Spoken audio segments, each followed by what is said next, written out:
Hi YouTubers, this is Yara from the Spanish Classroom with an update on the inserts that I'm using this week. I'm still using my compact.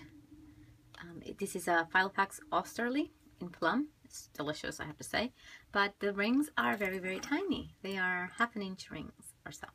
So I had to sort of think about what I am using my Filofax for and really streamline the type of pages.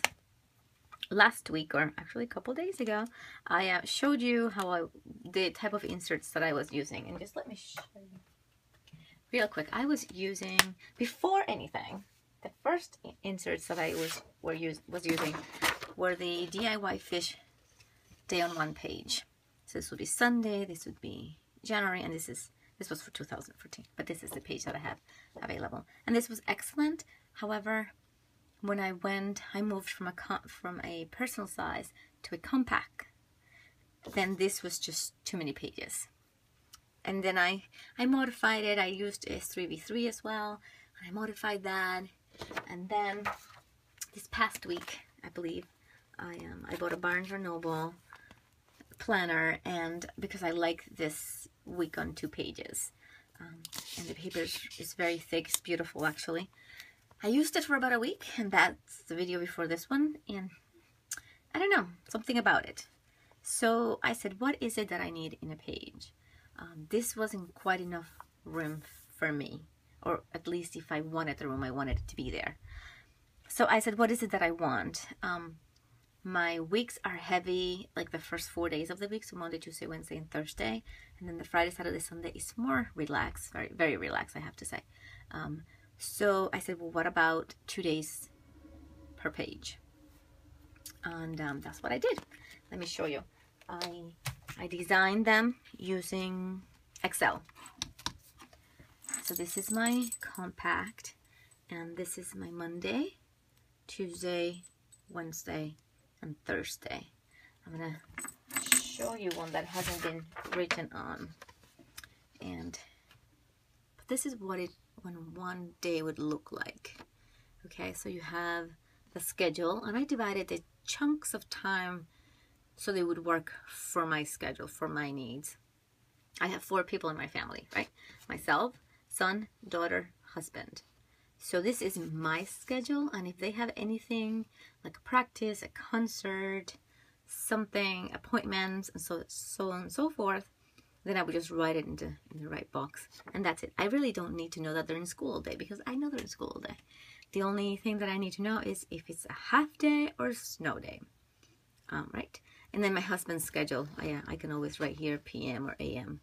He works either days or nights, so I needed a section for my schedule and my family's schedules right here, and I needed a to-do list, but I needed 2 to-do lists. One for my house and family things, and then one for school. I am a Spanish instructor at a university, and I'm also a PhD student. So I have homework, or I have things to do for school for my students, and then I have my home things, like buy milk, or out of toilet paper, or, you know, bread, something like that. Let's talk about the way I divided my schedule for just a second. I don't need 8, 9, 10, 11, 12, like every single hour on the hour. Because of my type of work, I teach at a college, at a university. If I have to go to work, I have a chunk of 4 hours that I have to be there, right? I teach for actually 3 hours and 45 minutes is my classes. So, you know, 8, 9, 10, 11, that doesn't work for me. So if I'm going to go to teach on a Monday, I go 8 to 12. That's my work. And then if I'm not teaching but I am studying, 12 to 3 is a big chunk of time that I can sit down and study. 3 to 4 is important for us because we have a young son who comes home in the bus, and somebody has to be home every day to get him off the bus. So 3 to 4, somebody's going to be in my house. Is it going to be me? Is it going to be my husband? Is it going to be my daughter? I don't know. But I would write the name of the person here, and they would know it. So I know if I have to stay at the university doing homework or research or whatever, I have that extra hour. 4 to 6, 6 to 8. After 8 o'clock, I'm done. Nothing's happening after 8. Okay, I am going to bed. But if it were to happen, like we have a party or some commitment until 10 o'clock, then I'll just 6 to 10, write it down. Or done. So that's the way it works. Again, to-do lists. This one I printed it a little bit different, but the one in my file of facts that I'm going to show you in a minute is Monday and then Tuesday on the right, and then Wednesday and Thursday. So I am reading from left to right, and I do prefer it that way. I designed it so that it prints back to back. I use a Mac. So if you are interested in buying this design or buying the PDF, let me know. Shoot me a message through YouTube and we can make it work. But this is how, so that was a blank one. This is how I'm using it this week. And this clip was given to me by my friend Dina. Thanks, Dina. But you can see here, this is my Monday, 2/23. I taught 8 to 12, and then I took a class 4 to 8, or I was at the university 4 to 8 as well. And then my husband had to be home at 3 to pick up the child. And then that said child had basketball at 6 o'clock. And who took him to basketball? My husband did, because I was in school. So right here, I see everybody's schedule. I know who has practice and who's taking that child to practice right here. I don't need anything else. My husband works 12-hour shifts, so he's either home or he's at work, you know, pretty much. And this was my to-do list. For home, I had to mail some birthday cards. I had to go to Rite Aid. I wanted to do a video on this. Pages, video on cards. Don't know what that was about, but okay. So this is what I wanted to. I wanted to do a video on my pages. And I wanted to find, oh, my husband's card. We lost the card. So, and I did find it, so I should check that out. And then for school, I had some labs to grade. I had to post some grades for my students. I had to check some assignments, and then I had to request a chapter to present in one of my classes.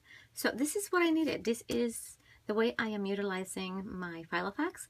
It's pretty much a to-do list. What it's due, when is it due, just to keep track of my days and weeks.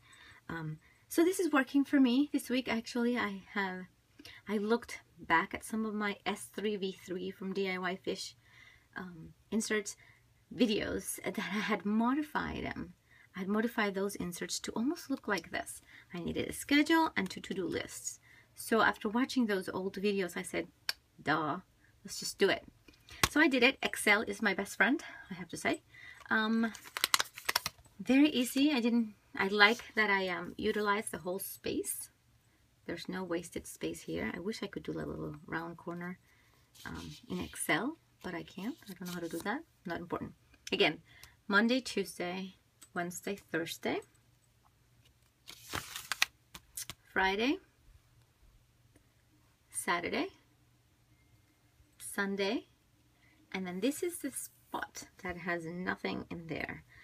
This is what I'm utilizing this for this week. This is my future planning.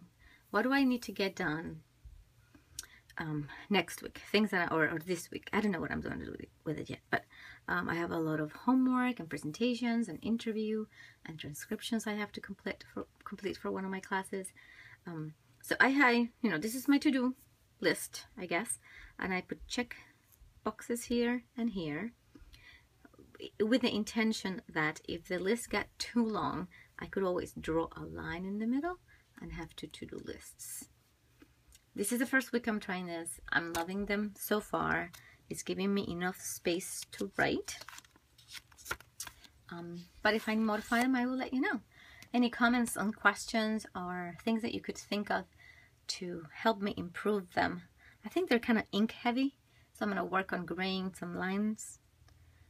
And we'll see. We'll see what happens. But I hope you found it useful.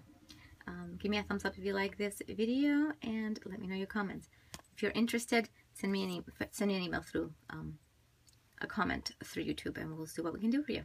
Thanks. Muchas gracias. Hasta luego. Adiós.